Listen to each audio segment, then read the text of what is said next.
Le quiero dar la bienvenida a la doctora Liliana Rivera y a la doctora Claudia Masferrer. Ambas son investigadoras, profesoras del Colegio de México.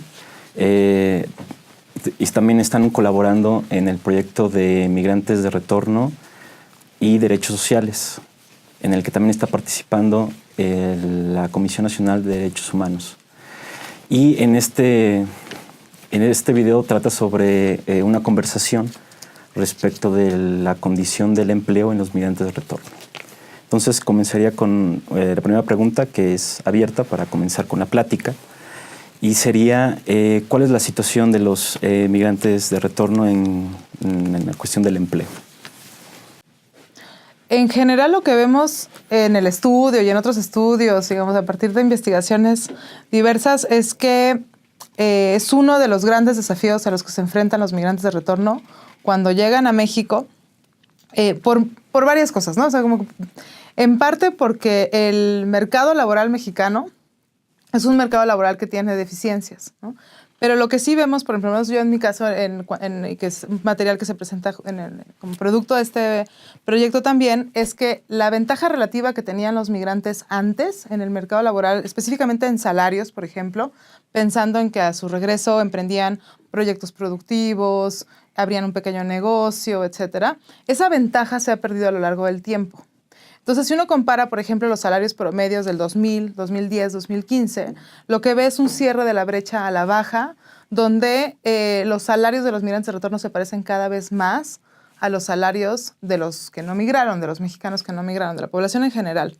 Y hay varias explicaciones que dan cuenta de este proceso, ¿no?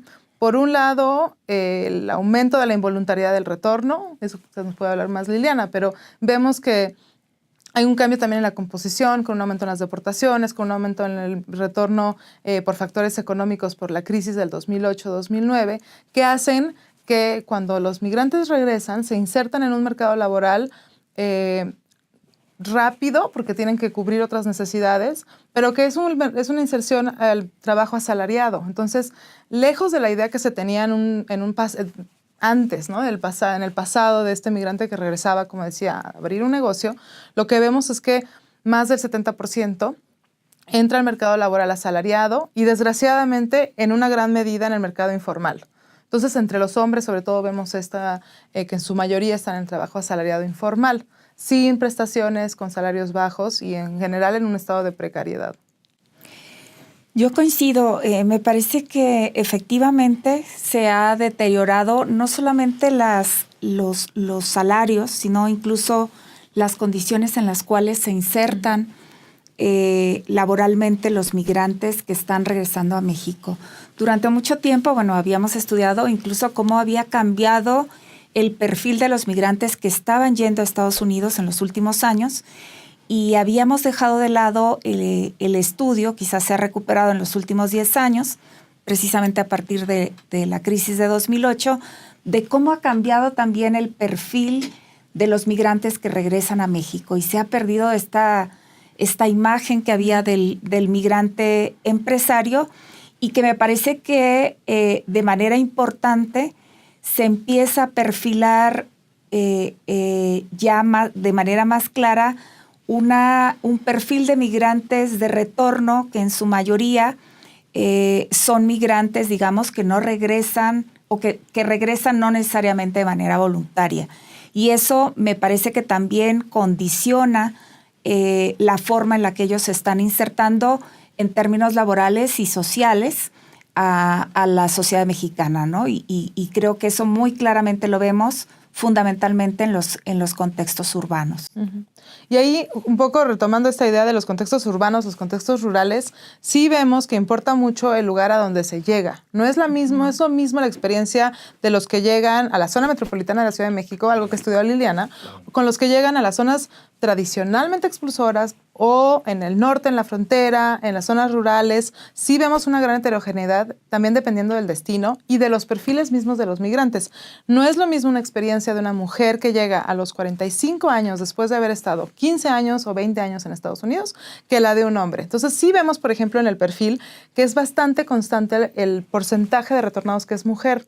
Pero lo que vemos es un envejecimiento en general de la población porque estuvieron más tiempo allá o por, digamos, porque también hay un envejecimiento mismo de la población en Estados Unidos. Entonces, esto también llama a pensar que como los perfiles no son homogéneos, son heterogéneos en cuanto al destino, pero también en cuanto a, digamos, edad, sexo, nivel educativo. Digamos, no podemos hablar de una experiencia única del migrante de retorno. Claro.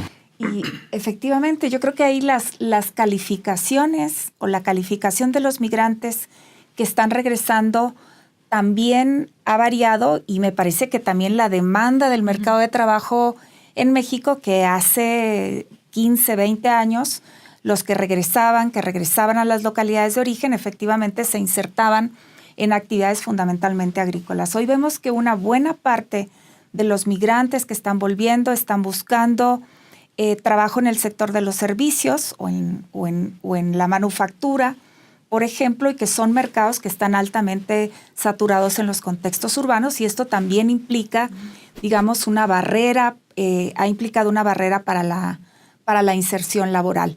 Y me parece que otro factor muy importante tiene que ver con el tipo de empleos que ellos han tomado en Estados Unidos versus los que hoy pueden tomar, como bien decía Claudia, esta inserción, digamos, rápida, urgente, para satisfacer necesidades básicas, hacen que tomen cualquier otro empleo en el que no tienen probablemente experiencia laboral, y que eso también genera problemas, no solamente para tener un salario no precario, que me parece que el reto no es solo tener un empleo, sino tener un empleo no precario y poderse insertar de mejor forma. Creo que esos son algunos de los factores que están influyendo.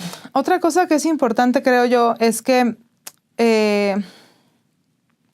digamos, los migrantes de retorno tienen muchas habilidades muy buenas, una experiencia migratoria que hace que puedan aportar conocimientos de tecnología, no solamente del idioma inglés, pero también de un saber hacer las cosas de una manera distinta. Y eso muchas veces no se valora o no se ha valorado en el mercado laboral, justamente por esta urgencia de tomar empleos, pero también porque finalmente estamos compitiendo, bueno, los migrantes de retorno están compitiendo por pocos empleos con condiciones precarias en general. Entonces, si no se cambia esta habilidad, no solo de transferencia de habilidades, como se ha discutido en el sentido de certificación de lo aprendido allá, ¿no? Pensando en que no tienen en su mayoría cartas de recomendación, no tienen certificados que demuestren todo lo que aprendieron. Pero si no se ve de una manera distinta esta experiencia migratoria, que es muy compleja, entonces, de una manera que se valore aquí en el mercado laboral, va a ser difícil insertarse y en un empleo digno, no precario, etc. Claro, hay trabajos muy especializados en Estados Unidos, ¿no? Yo me encontré con algún caso referente al manejo de maquinaria pesada. Entonces, hay luego regiones en México donde no es tan necesario, hay un campo laboral con cierta estructura que no requiere de ese tipo de empleos muy especializados, ¿no? Entonces hay una complejidad porque se va a perder esa habilidad en empleos que son pues para salir al paso, ¿no?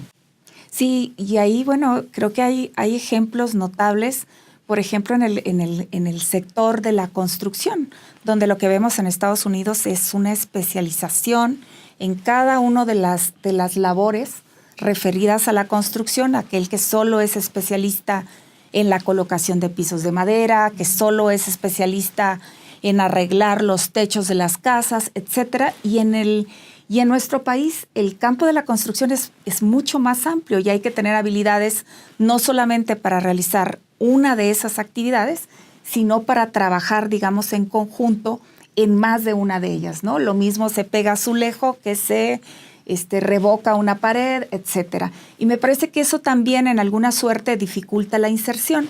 Pero pensaba que a propósito de esta diferencia entre los nichos, digamos, del mercado de trabajo en los que pueden insertarse, juega un papel central, según el contexto, sea urbano o rural, el tipo de redes sociales de las cuales pueden ellos echar mano para conseguir un empleo. Y me parece que en los contextos urbanos una de las dificultades mayores que enfrentan hoy los migrantes de retorno, justamente porque han estado ausentes durante largos periodos, es el poder contar con esas redes que les abran puertas en el mercado laboral, ¿no? Y me parece que no es un asunto menor. No, y agregaría simplemente también qué tan preparados estaban para volver, el tipo de ahorros que traen consigo, si tienen familia que dejaron en Estados Unidos, si están intentando regresar porque sus hijos están allá, si vienen con sus hijos y tienen que encontrar al mismo tiempo escuela y donde vivir, etcétera. O sea, como que también esta experiencia hace que se vuelva complejo conseguir un empleo que les permita digamos, integrarse económicamente y socialmente en el país.